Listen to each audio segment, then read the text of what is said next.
thank you all for joining us today. I don't know where in the country or in the around the world you are, but wherever you are, I hope you're staying cool and staying out of the heat that we're having here in DC. I'm sure a lot of folks are enjoying it, although I believe our crew in Scotland are probably having the best weather today.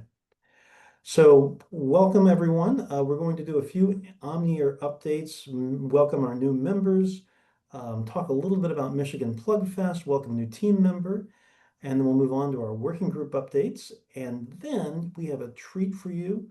We have Kevin Kelly with the American Center for Mobility at Willow Run in Ypsilanti, and they are the host for our Omnier Plug Fest. I don't know how many of you were there in 2018, the last time we were at ACM doing testing, but I know a lot has changed, and I had a chance to see that facility earlier this year, and just really fantastic, and looking forward to hearing everything that they're up to from Kevin. And with that, let's go ahead and start the update. So one, I wanted to thank everyone who on the call is an Omnier member. I think one of the unique things about the organization is that we do represent a broad cross-section of the connected vehicle and tolling ecosystems, from automotive OEMs to device manufacturers, test labs, test equipment providers, and importantly, infrastructure owner operators. We think that gives us a 360-degree view of the problems that we're trying to address in our certification programs. If you would like more information about membership, you're not yet a member, please click on that QR code or reach out to anyone on our team, and we would be more than happy to add you. But we do have two new members we would like to introduce. We have the Georgia Department of Transportation and Illinois Tollway. I know we have representatives from both. I'd like to invite first Georgia to come on to the stage here and introduce themselves very briefly, and then we'll move on to Illinois. Hey, Jason, thanks. I'm Alan Davis with Georgia DOT. I have Justin Hatch here as well from Georgia DOT. Longtime listeners, first-time callers. OmniMayor has been a valuable asset to us as an agency. So we thought, well, shoot, we probably ought to join. So here we are. And Jason, I swear the check's in the mail. That's fantastic. We love it. And you guys are planning a kind of a small event coming up in August? Small, intimate affair. Just That's a few right. of our close friends. Well, that's Yeah, great. Well, we're iOS looking World forward to Congress in less than a month away here in dry, cool Atlanta in August. Looking forward to seeing you. I absolutely believe it 100%. It's going to be a fantastic show. Everything I've seen, it looks great. Thank you, guys. And then Illinois Tollway, I don't know who all is on the call. I did see Michael Catalico. I don't know if any of your other colleagues are here, but would invite Illinois Tollway to the floor. I think Gilletta Stewart is here. Oh, excellent. Thanks. I don't know if she can talk. She was going to, but I got a text from her saying she's having some technical issues. So I don't know why we didn't join sooner, but we're here now again. Well, we You know, appreciate it. what the We work you appreciate do it very here. much, Michael and Gilletta.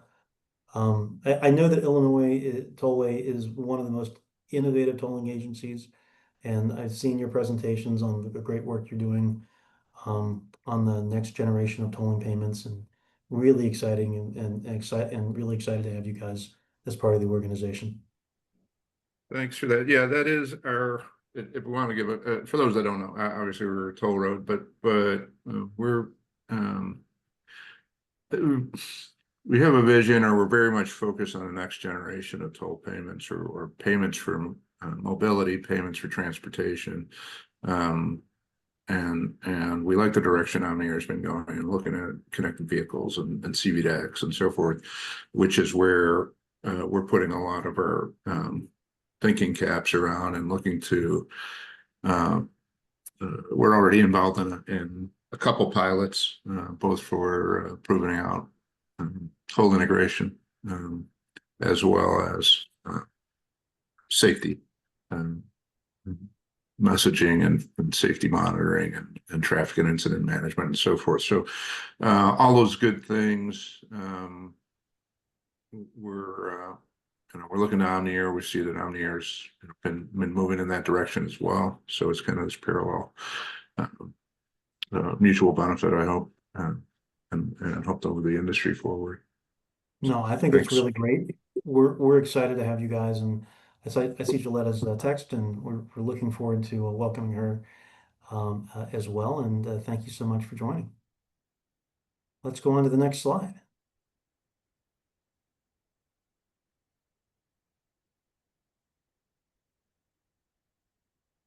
Sometimes there's a little bit of a lag. I apologize. Don't know what's next if we're talking about Plugfest. Rapinder, are you there? I'm Oh. here. There's a technical issue. 1 second. Okay, no worries at all.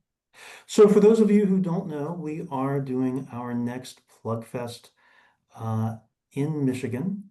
It is the week of October 6th through the 10th. Oh, here we go. Upcoming events and announcements. So before Plugfest, we have our next monthly membership meeting. It has historically been the fourth Thursday of the month. We're using an August break to shift the cadence.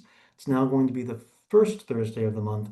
Our next one is September 4th at 1 p.m. Eastern. We also repeat the meeting at 9 p.m. Eastern for our members in Asia. We will have an announcement on a monthly speaker very shortly. We have done a couple of webinars in the past month. We did a webinar on Omnier 101, so an introduction. We had Michael Brown from Southwest Research Institute, Lori Brady and myself, Lori Brady from CAPS and myself.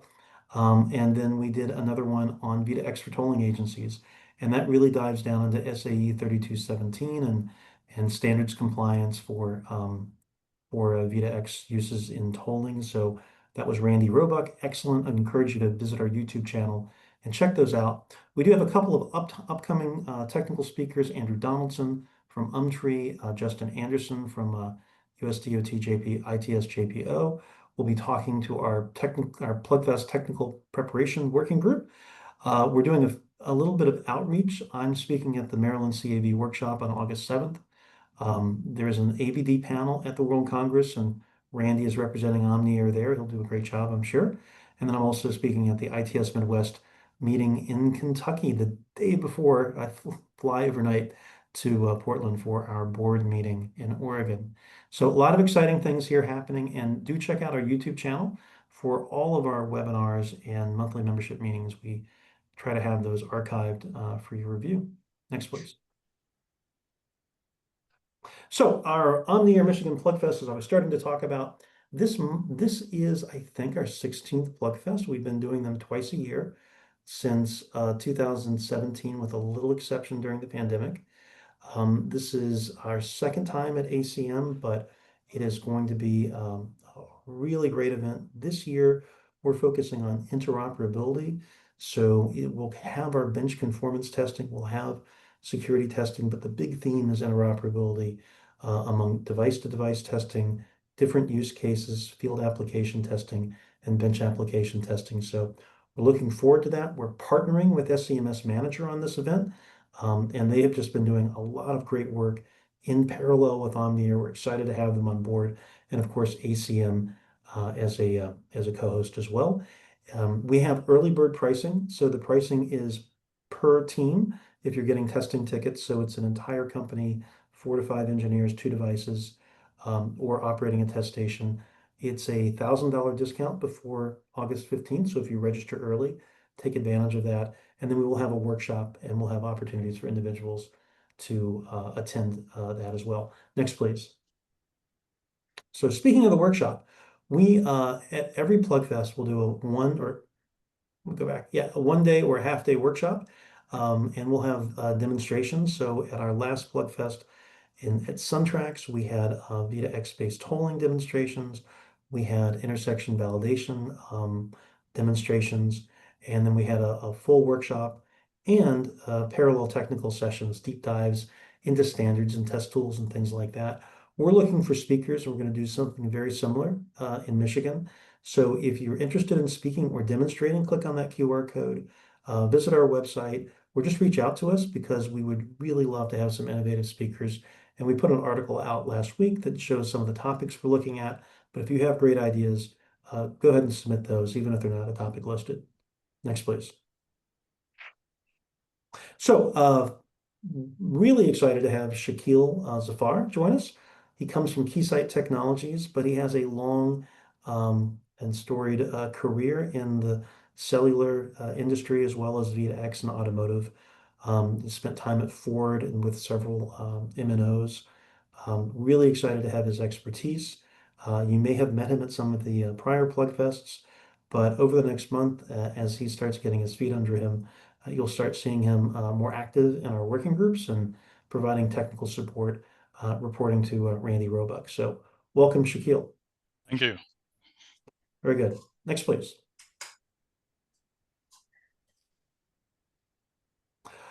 Okay, so we are going to do our working group updates. We have 8 active working groups, 1 dormant working group, and several Tiger teams. So we are going to try to get through this as quickly as possible so we make room for our speaker. Let's start with the cybersecurity working group. I see we have the chair here, and then we'll ask Randy to kind of fill in where chairs are not around. Next, please.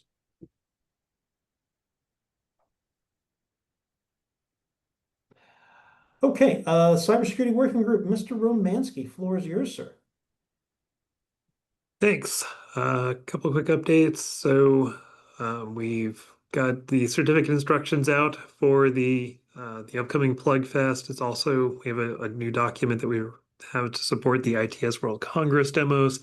Files are available on the Plugfest SharePoint site.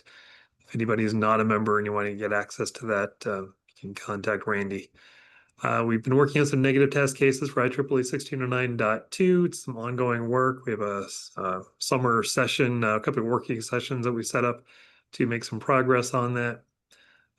We are discussing security considerations for Network V2X, and we have a misbehavior detection Tiger team that's been spun up. And next meeting is on August 11th at 7 p.m. So defining test cases for detecting, reporting, and responding to misbehavior events. Excellent. That is chaired by Anthony Lopez of Qualcomm, and I know Yes, it is. he is looking for more participants, especially OBU vendors. And we want to make sure we get that input. And that timing is a little bit late for some folks in North America, but we're really trying to accommodate some of our members in Asia. And so hopefully you can make time in your schedule for that. Next, please. So our technical working group, looks like we have Frank Perry, our chair of the technical working group. Would you like to provide a quick update? Sure, thanks, Jason. Yeah, so we're starting to discuss and think about, Omniare's role in Network V2X testing. How can Omniare get involved with Network V2X? We're reviewing several standards, including, you can see there 3161 as well as 2945. Looking at 45/1 for transit and school buses, as well as other vehicle extensions. And so let's see what else. Yeah, we're also helping out with Plugfest preparation, so working closely with Aaron in that working group to prepare for Plugfest. Our next meeting is scheduled for August the 12th at 12 p.m. Eastern. So I guess Excellent. I'll Thank turn you, it back sir. over to you, Jason. Thank you very much.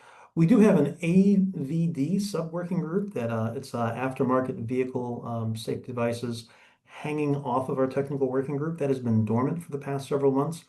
It is going to become reactivated in September. We do not yet have a chair. So if we had a chair and the chair departed, but if you are interested in chairing that working group and helping to drive that forward, please reach out to Randy or myself. The SAE J3315 AVD standard is going to reballoting, I think, starting today. And so we hope to have that next meeting schedule announcement out shortly, but sometime in September. I don't know if Aaron Moore is on the call, but our Plugfest Technical Preparation Working Group has been meeting. It's meeting on a bi-weekly cadence now, and we're stepping up the activity a lot in preparation for the Fall Plugfest. That working group has had Kevin Kelly and the team at ACM working hand in glove with them. They will have folks from Umtree at the meeting. I think we've lost the slides again, Brikinda. Okay, and then our tolling working group, that working group, I don't know if we have Jake Royer on the call, but Jake Royer of Easy Pass group has been chairing that. That group has been focused on some shifting requirements from the 6C Coalition. There are some proposed changes that we've recommended for their July 25th meeting. That group has also balloted some changes to our environmental testing, and those have gone through a balloting process. And the next meeting is next week on the 4th of August at 3 p.m. Eastern. Connected Infrastructure, that is Nick Hagemeyer of Drive Ohio chairing that.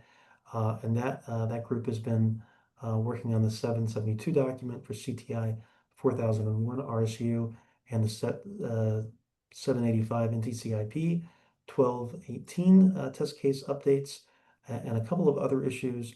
There is a task force that hangs off of this working group on the 4501 connected intersections testing. That has been starting to meet.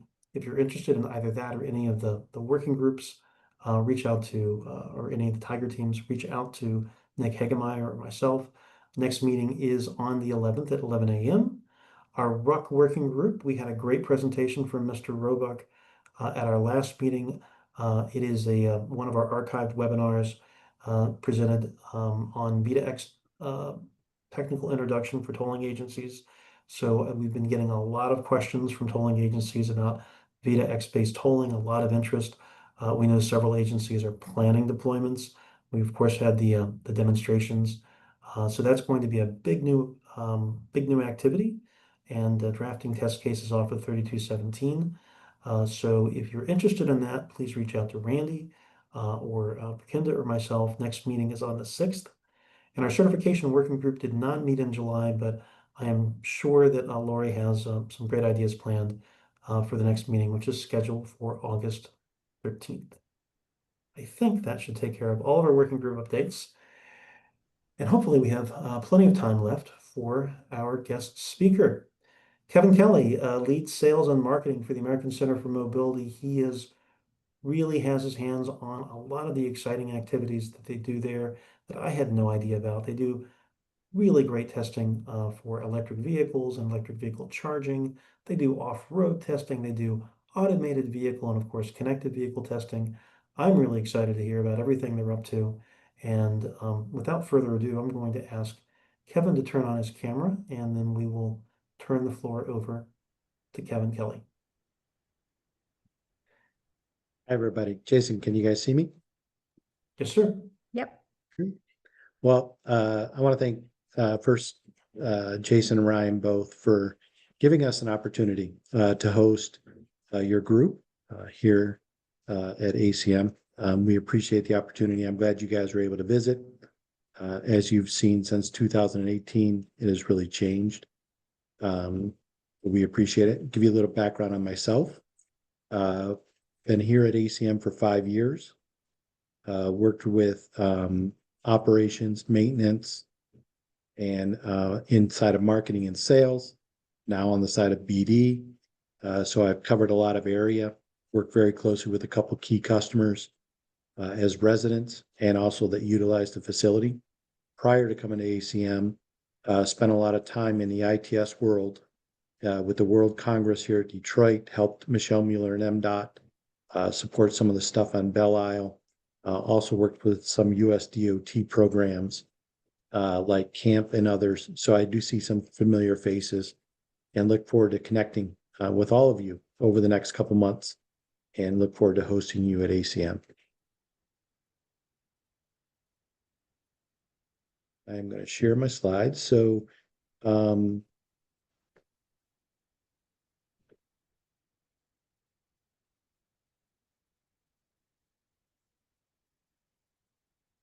just tell me when you can see it.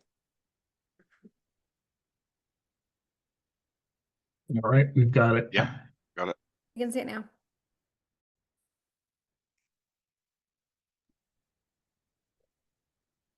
Sorry about that. So to give you guys a little background, I will tell you, like I think Jason and Ryan both noticed coming to the facility, and for some of you who I've seen over the past maybe 5 years stop in, the facility really has changed a lot. Ruben Sarkar, CEO, has done a great job at guiding us not only through a few things from a autonomous and connected validation facility, but also broadening out in mobility. And that's really what I'm going to show you here today are some of the other additional things that we have at the facility that we're looking at. But I would recommend that even from now until the time that your event happens, if you're in town and you want to visit, definitely reach out to me. Would love to give you a tour. Would love to make you understand maybe how we can help the event, your event day, work a little bit different in October. But I think it would help everybody to really see the changes that the facility has had. We still are, as we were back in 2018, a global development center for safe, sustainable, and secure transportation. Our vision hasn't changed. We enhance the quality of our lives through the enablement of future mobility. Our mission has kind of been the thing that's changed just a little bit. Our mission is to transform the way industries advance safe, sustainable, and secure mobility technologies through our Global Development Center. When we first started out back in 2018, we were connected, automated, and validated. With Ruben's vision here at ACM, what we've started to do was about 2 years ago, we looked at safe, sustainable, and secure. Safe is still you're connected and automated and validation. Sustainable is on the side of hydrogen, EVs, which you'll see here in a few minutes, and secure is cybersecurity. It gives us the opportunity to kind of align a little bit closer with the industry priorities, as a lot of residents and partners that we have at the facility are guiding us to the mobility industry. So our strategic focus on safe is connected and automated. Still have a lot of ADAS testing. We have a lot of AV testing. As you'll see from the map, there are a lot of different environments that we have either enhanced or maybe changed up and made them a little bit more flexible. We also now have focused on sustainability, electrification, decarbonized. It's an opportunity to look at what the industry is asking us to do. And you'll see at the end of the program that we've got our own EV base camp. We're very heavy into interoperability from an EV standpoint. So we're excited about that. And on the secure side, we've always had a focus on cybersecurity, knowing that at some point it would work its way out through all three or all two strategic focus areas of safe and sustainability. So you'll see a little bit of those things coming out in the news here soon, some partnerships and some other support that we're getting from the industry. But the main focus for our facility still doesn't change, that we have test environments. We have a lot of power at the facility. We have real estate, not only to build, enhance our garages, office area, tech park areas, and then our ecosystem is really what makes us key. Some of the things we found out probably over the past 5 years is we want to be the sandbox that has all the tools, but it's really the ecosystem and the talent that really grow and build what we're doing here at ACM. So if you've never been to ACM, we have about 11 environments that we focus on, and I'll call them high speed to low speed. Some of them obviously are in the middle from a 45 mile per hour standpoint. That basically what we do is we focus on our customers' needs, and we try and make these areas as flexible as they can. Some of them cannot be changed just because of the way they were built. But if you look at the facility itself, just below the gray area where you see the US 12, that area right down there and downward was 80% of that is the 80% of our facility on the south side of that was built on top of a GM powertrain plant. And when you come out to the event itself, we'll give you guys tours. But it gave us a good opportunity to do off-road tracks, intersections. We call it our Planet M Boulevard. We have roundabouts. We have a tech development area with intersections that are a little bit, they're just in the progress of being built. We have a pedestrian corridor. We have an 8-acre area that we call our user-defined areas that are both east and west. We have a lot of events and a lot of showcases happen out there. We have an urban canyon, a 2.5-mile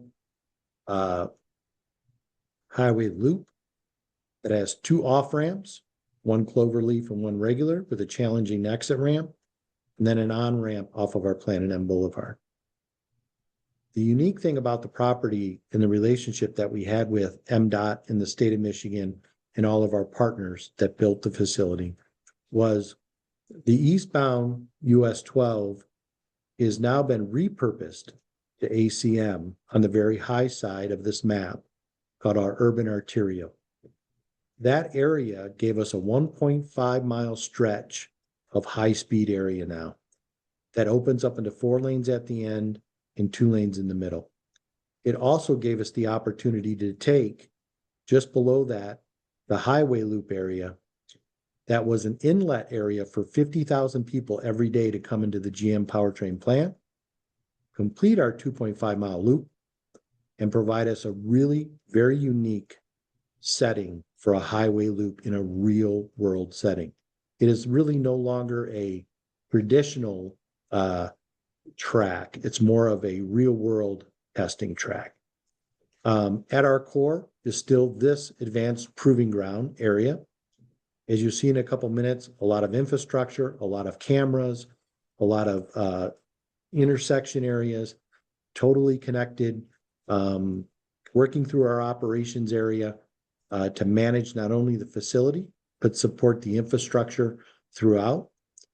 We've added, we started with ADAS testing in CAV since 2017. We currently do the same. In 2024, we added our EV charging test bed. We are right now exploring our cybersecurity, as I talked about, and that is kind of moving forward as of probably the next month. And then we also, in 2025 and beyond, hope to have a 3-acre lot of area of H2 production here at the facility. Our areas of focus have stayed the same, but we've kind of changed them a little bit internally at what we can do. We're a team of probably about 15 here at the facility. And so we rely on the talent and the partners that we have at the facility to actually make the facility what it is for the ecosystem. But we still concentrate our areas of focus, our technology and development, research, marketing, convening, research, or real estate, and education and workforce. On top of those, in technology development, we focus on testing and validation, engineering services, the facility and the equipment we have here on property. You'll get to see some of the facilities with the event that you guys are having. You'll also see a lot of the testing areas, hopefully they have a lot of demonstrations in them. A unique thing that happened about a year ago, August, was we had an opportunity to take in-house our operations and our maintenance of our facility. At the beginning, it was a relationship that was built with Intertech Engineering, and Intertech helped us run the facility, and then they supplied all of the engineering and technical support to our customers if needed. Last August, we decided to take the operations and maintenance in-house, and we went out to bid out an opportunity for engineering support services to run our equipment and support our customers. And we brought on board Michigan Tech University. So they have been here for a year now, almost, and they provide all of our customers with either drivers, technicians, engineering, operate our equipment for us, and a lot of other things with training, teaching that go along with that. In research, federally funded R&D, we have a lot of projects that we have been working on over the past 5 years, NHTSA IDIQs and things like that. We have our own research department. We work very closely together. It gives us an opportunity to build the ecosystem a little bit broader, that sometimes you'll get a commercial customer that comes in and they really make a good fit for some of the research programs and vice versa. Marketing, you'll notice here in a couple minutes, like the event that you're doing in our facility, we have found out that we can do a lot of demonstrations here on the property, and we can do a lot of product showcasing, a lot of product launches. It's been a very valuable area that we can concentrate in. We actually think it really does help the industry not only test, but showcase some of the products that they're doing. From a convening standpoint, we have our own internal customer and industry events. We have standardization, we have industry advisory boards, we have an EV interoperability board that we're always having conversations on how to build the property out and make sure that we're helping as much as we can the industry move the technology forward. From a real estate standpoint, like I talked about before, industrial tech parks, ground leases, building leases, new construction, you'll see that we have a megawatt scale power that I'll show you here in a couple minutes. There are a lot of different things with our property that we're trying to figure out what does the industry need. We are in conversations with a few about building another garage or renovating one of our 15,000 square foot garage areas into something a little bit more unique laboratory for some customers. So we're always having conversations on how to build out the property. It's an exciting time for ACM as we kind of continue to pivot on safe, sustainable, and secure.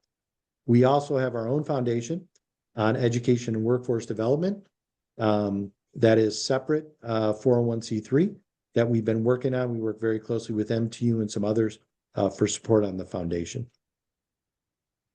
So again, like I've said, our specific goal in 2018 was around advanced mobility proving ground.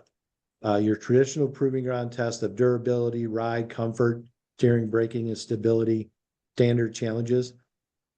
We were more focused on next generation facility testing, sensing and situational awareness, decision-making, communication, electrification and grid, variable challenges, cyber. That's not to say that we don't have a lot of customers that come in and ask us to test using some of the property that we have for traditional proving grounds. It's just the main focus has always been with our partnerships and everything else we do at the facility to look at what opportunities are on the next generation facility. Comprehensive real world test environment. It is an area that a lot of the property that we currently have is real roadways that we have just repurposed in a specific way. There are a lot of areas that we have built out on the 500 acres. It could be a 700-foot long tunnel.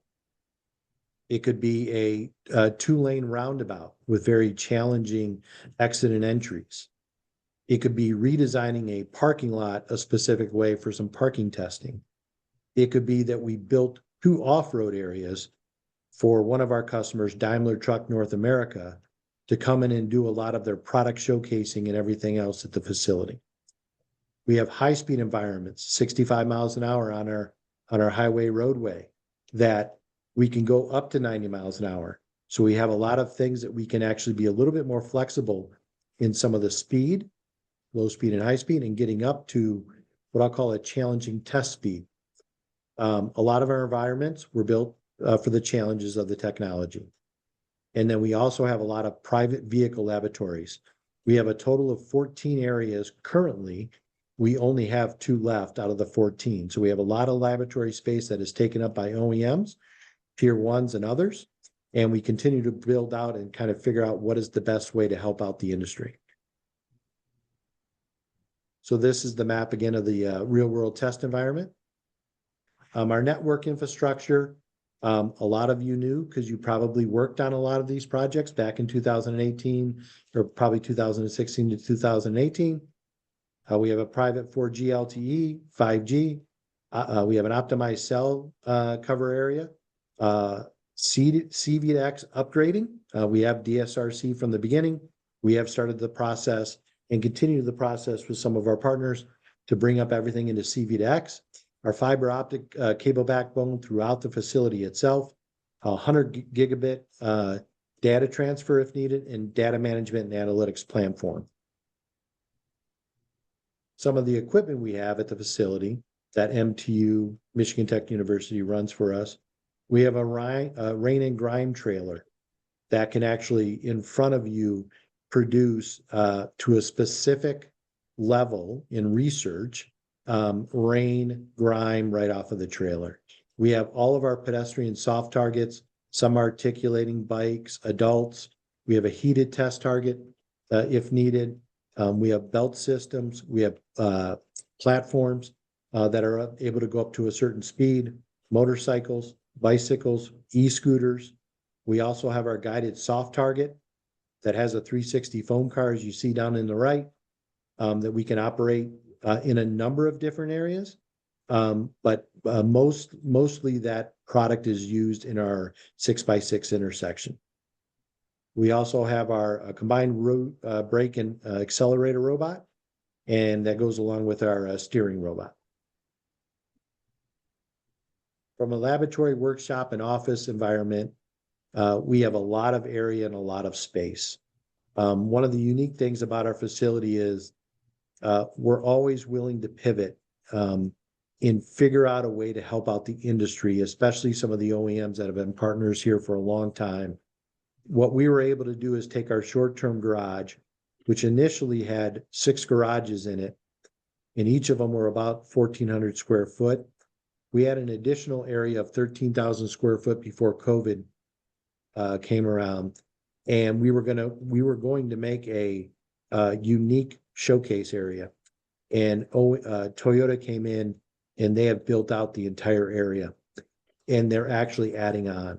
So it's an exciting time for us to kind of figure out different ways of using our garage areas or our laboratory areas. And one of them is what you guys are going to be bringing to our facility with your event. We have a number of garage areas that have epoxy flooring, coating on it, and we set up tables and chairs. We have all the AV equipment, pipe and drape. We bring in a lot of food for breakfast and lunch and everything else. We have one customer, Daimler Truck North America, who they do all of their showcase, all of their training for all of their customers and vendors here at the facility. We also have leading edge research that we work on. We have, when I first got here, we had the AV truck platooning research out of the Department of Energy. We also had a validating cave and modeling simulation. We had an energy optimization of mixed vehicles. We had ARP-E Next Car. We had our automated driving system demonstrations with Federal Highway. And we are also part of the Detroit to Ann Arbor Connected Corridor, working with Cavenue and others. So there are always opportunities for us to work with the industry. We have about 40 million plus in funded research to ACM over the past, since 2019. Not that we always lead all of those. There are a number of customers that come to us and just need a facility, and we just happen to be a partner and providing them the right solutions to their grant research. From an event standpoint, you can see we can redesign a lot of the 8 acres and other areas that we have of pavement to provide whatever a venue needs to have from a conference, events, or product demonstration. Some of the ones that we've had over the past couple of years are the Char-In Testival, which is interoperability testing in the EV side of the business. Our V2G, which is vehicle to grid. We have a program coming up on the 25th, in October. And we also have them both already set up for 2026. Toyota happens to have a number of events at our facility. DTNA, like I mentioned before, training and product events. GM is having an EV event. Auto ISAC brings their cybersecurity here to the facility. So the facility is being used in a lot of different ways. We have our own signature events. We have both a sustainable and safe demo days here at the facility. Any customers can come out, showcase their product. We usually have a conference-like programming at the morning and then just after lunch, where we allow workshops and other things to happen. Then we have demonstrations. Our sustainable day that we have coming up September 25th We're actually having a vehicle burn where we're training and utilizing our Ypsilanti Township, and they are teaching how to deal with a vehicle burn on property. Part of the megawatt substation that Ruben was talking about, we have a 90 megawatt substation. That is really the thing that when Ruben came to our facility, he noticed that this equipment was there, and probably out of that 90 megawatts, we have about 30 that we can get to. 10 of it immediately, and we used under 1 megawatt right now. So it's a good opportunity for us to grow the property and utilize some of the electricity we here have on property. With that, that goes into our EV charging base camp. One of our main focuses over the past, I would say probably 12 to 16 months, has been standing up interoperability and collaboration and testing here at the facility. And a lot of it came from a number of our residents in OEMs that got kind of tired of driving around and trying to find everything that they needed to, and they wanted everything in one space. So we went and took it upon ourselves to go stand up and go to the EVSEs and figure out ways to get equipment in here to be utilized in interoperability and testing at the facility. It gave us a great opportunity to help the industry with some of their pain points that they had: charging standards, interoperability, or interoperability challenges that they had. And we have found now that some of the OEMs and their EVs and the EVSEs have now come together. They do a lot of individual testing here, but we also have our char-in testivals and other opportunities to showcase what we have. We have 6 garage bays that are completely filled up with EVSEs, and anybody can come in and do interoperability, handshake challenges, whatever they want to do. The points of interoperability for us and for our team, we have about 4 of them, that all was with a handshake: V2G, payments, CCS over NACS. It's given us a great opportunity to provide the industry with all the tools and a facility all in one place that they may be able to do their testing or showcase what they want to test. Key market needs, as we found out, the conform of the EV chargers and the handshakes. A lot of what we're doing here in the EV test bed, I think, actually lends really well for what you are trying to do with OmniAir and the PlugFest. It was very unique, very challenging for us to get into this industry. It wasn't something that had started to be something that we were thinking about, but it has worked really well with Ruben's guidance. And it's something that really the industry is excited about as we get into phase 2. And our phase 2 is a test bed expansion. We're looking at more DC fast chargers and staging for higher power on the property. So I will leave it with that. I appreciate Jason and Ryan, you guys giving me the opportunity to speak to your members. We are excited about having the event here at ACM. I look forward to all the challenges you and your members will give us to try and figure out how to make all the demonstrations work and use the facility. But it's an exciting time for us, and we appreciate it. Well, Kevin, thank you so much. I didn't know what all you had. I learned a lot from just that presentation. And so I would invite our members to, who have questions, or anyone on the call who has questions, to either put that in the chat box or raise your hand. But maybe let me just start the ball rolling. So we have a fairly global membership, and maybe you mentioned Toyota, but that's almost a North American company these days. I mean, do you find many technology or automotive companies that are coming in from overseas, from Korea or elsewhere in Asia? Do you find opportunities for them to come and do testing? Are you do you have I guess, a global mix to your customer base? Yeah, we definitely do. I mean, but it all depends on really what we're looking at, right? And it really depends on their needs. It could be a full residency where they want to be here for 2 years, which we have a couple customers doing that right now, looking at landing here and using some of the laboratories. It could be a product that we're just working on for a few months, for a few days out of a month, and they'll come and use the facility in a little bit different way. And so what helps us a lot is having a company like Michigan Tech University here, that they can actually supply somebody can drop off a car tomorrow and we could do a turnkey program for them in a week, in months. And what it has allowed us to do is not to have all of the global companies here from a resident standpoint, although we would like it, but it does give us an opportunity to actually work and support the industry globally. And so we have a lot of those things happening every day. Some of them we can't really talk about, some of them we can, it all depends. But for the most part, yeah, we do definitely have a global footprint. A lot of support over the past 5 years that I've been here. Some of them come in and out, and then they come back, a couple years later. So it's an exciting time for us. Excellent, excellent. And then we have a fairly diverse membership. Do you have you mentioned grants? Do you have either state government entities or universities or others taking advantage of the facility, partnering on testing and grant opportunities? Talk about that a little bit, maybe.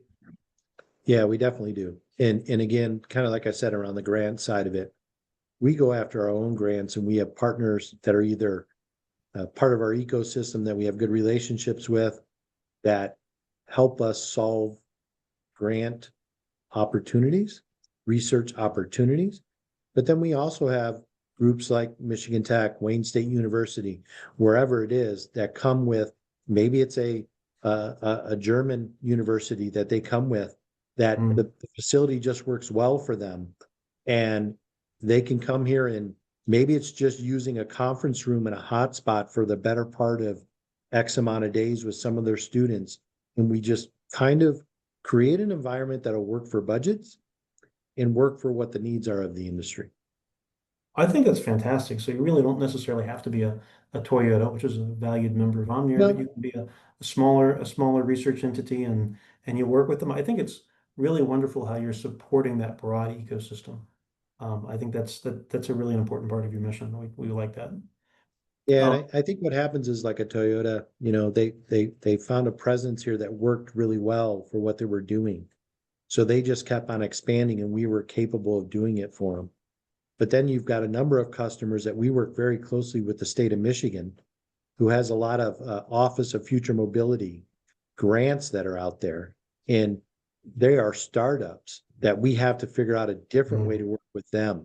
And it may just be a hotspot office area that they can come in once a month, twice a month, and then maybe use one of our environments to do something. And then maybe bring in a customer or somebody that they're showcasing their product to and use one of our office conference rooms. So we really try and help everybody out that we can. We always don't have the right solution, but then we also have partners like MCity and others that we can kind of figure out, does that fit them better? Let's make sure that, we challenge them to stay in the state of Michigan if we can. That's fantastic. It tells me that you guys are a really important part of that smart mobility ecosystem and the economic growth that we're seeing in Southeast Michigan. Let me open the floor to our members and see if anyone has any questions. Any questions for Kevin? Let's see if Brian Romansky has a question. Brian is the president of SCMS Manager, and they are a partner with us in this upcoming PlugFest. Brian, are you still on the call? I am here. Very good, sir. I'd be curious, you mentioned, Kevin, you've got, you talked about your EV capabilities, and you showed a slide briefly. You had the different transactions, like payments and other transactions. Can you say a little more about how you support the back office behind that? Do you have like a simulator, or do you have a partner who does that? How does that work? Yeah, so a lot of that is built by the partners. It's a joint office program. We stood up first all the equipment with the EVSEs. And then it really started to take hold where the joint office jumped in, the DOT, DOE joint office group jumped in to try and help us build out our phase one. So you got customers like Keysight and Alltel and others that all got their equipment here. So you have a customer that comes in, and we just want to make sure we have the right tools and we have the right understanding to do that interoperability testing. If a customer wants us to do it turnkey, it could be that we just take a piece of program and then maybe they do a certain aspect of data collection or whatever they want to do. So it really does depend, but really for us, we have a number of tools, but it gets very expensive when we're trying to get all of the tools. So we do look for those partnerships that where we can do certain things a different way for the customers. Excellent. While I've got the mic here, I'll ask another follow-up question. So you've got a pretty big area there. You've got a lot of real estate. Do you have any way to keep track of like what's going on, a central command, or any way to sort of keep tabs on what's going on where? Yep. So we have a Genetec system, and we have as you come out and see at the facility, we have about 13 what I'll call technology modules that set up all over the property. Yep. That we can get people in and out of the facility, in and out of different areas safely. That also allows us to do a lot of recording if we need to. Maybe a customer needs it for a research program or for a commercial program where they're doing something where maybe a drone can't fly there because we are right next to an airport. So it is a little difficult. But if there's opportunities to use that video safely for customers, we'll do that. It also allows us the opportunity, what we call our operations facility. There's about 14 screens that we look at all day long, and it's part of a Genetec software program that I know Michigan uses a lot from a state standpoint. And so we integrate into that from a safe side of our business, but I think there's more opportunities from what I call a smart city side of the business. So there's another opportunity there. But yes, so we have infrastructure all over the facility. We have about 13 areas of technology drops that we can move data if we need to. So we do have a lot of different things. Excellent. Yeah, as we get closer to our event, definitely want to follow up with you on that because I think we can take advantage of that. That'd be great. That'd be great. Thank you. Excellent, excellent. Do we have any other questions from anyone else on the call? Well, Kevin, if folks wanted to reach out to you, would you mind putting maybe your contact info in the chat box or? Yep, sure will. Excellent, excellent. And we are very much looking forward to going up there in October. I trust the weather is going to be perfect. Early October in Michigan, colors will be out. Maybe football games will be going on. So really excited to get up there in the fall. Now, we appreciate it. We look forward to having everybody up there. And again, I do offer, I know you guys come in here and there, a lot of your members probably come into Michigan for certain things. And if they ever want to visit, I'd love to help them out.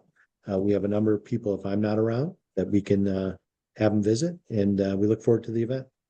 Excellent. Thank you, sir. Appreciate you taking the time today. Thank you guys very much. Thank you. And Berkinda, would you like to close us out?